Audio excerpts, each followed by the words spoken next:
Money, always a curious yet sensitive topic. In today's video, I'll be talking about how you can find out how much people actually make in different jobs, so that you don't have to make the conversation awkward by bringing up the subject. Coming right up.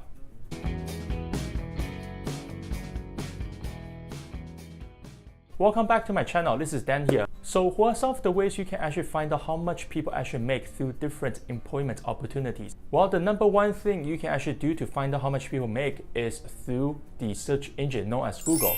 So on Google, there are many different websites that you can use. So some of my personal favorites include Glassdoor, Indeed, Monster, Payscale, or just the search engine Google in general. Just type in how much does a job title make, and Google will usually return with various websites that can estimate the level of income that different positions have. And furthermore, you can potentially develop criteria of your own. For example, if you are a project manager in Toronto with 5 years of experience, how much you think that person will be making, and then potentially with different certifications, as well as the highest education attend, as well as specialized skills, you can potentially get a ballpark.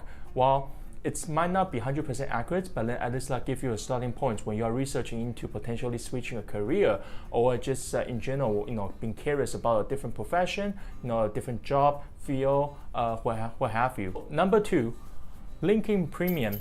So obviously, most of us have been told that LinkedIn is the professional network that you have, but then not many people have used the LinkedIn Premium services before. In the Premium services, it does give you a little bit advanced analytics that can help you to figure out how much the position is estimated to make, as well as potentially the level of competition you are facing, number of other applicants you are competing against the position, some of the educational as well as the industry backgrounds that they are coming from. Number three, networks. So obviously, a lot of the times when you just cold email someone or just call someone up and ask about how much they are making, unless you are a headhunter, obviously, otherwise, people tend to just ignore you straight up and then find you to be a rude and then, awkward person, right?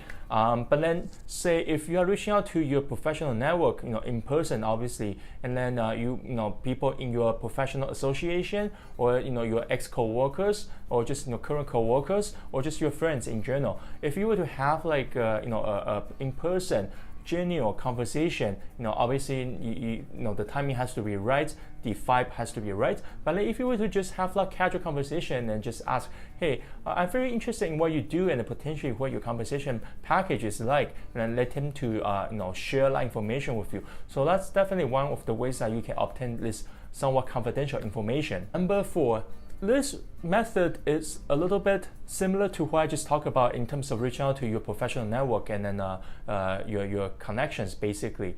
However, the significant difference is that there are two types of people that you can reach out to. You can reach out to people who have access to certain information that may be considered sensitive.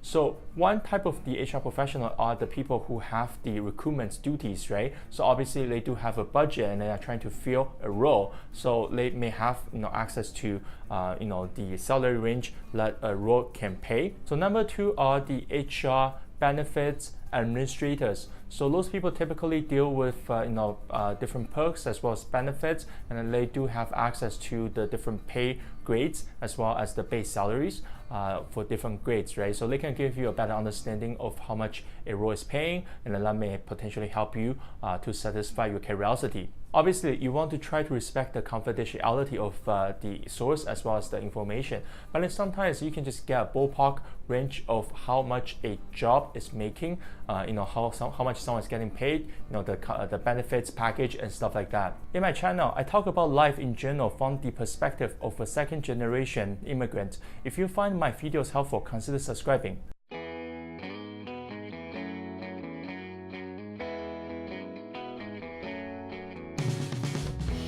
So lastly, you can reach out to different types of professionals that have access. Achoo.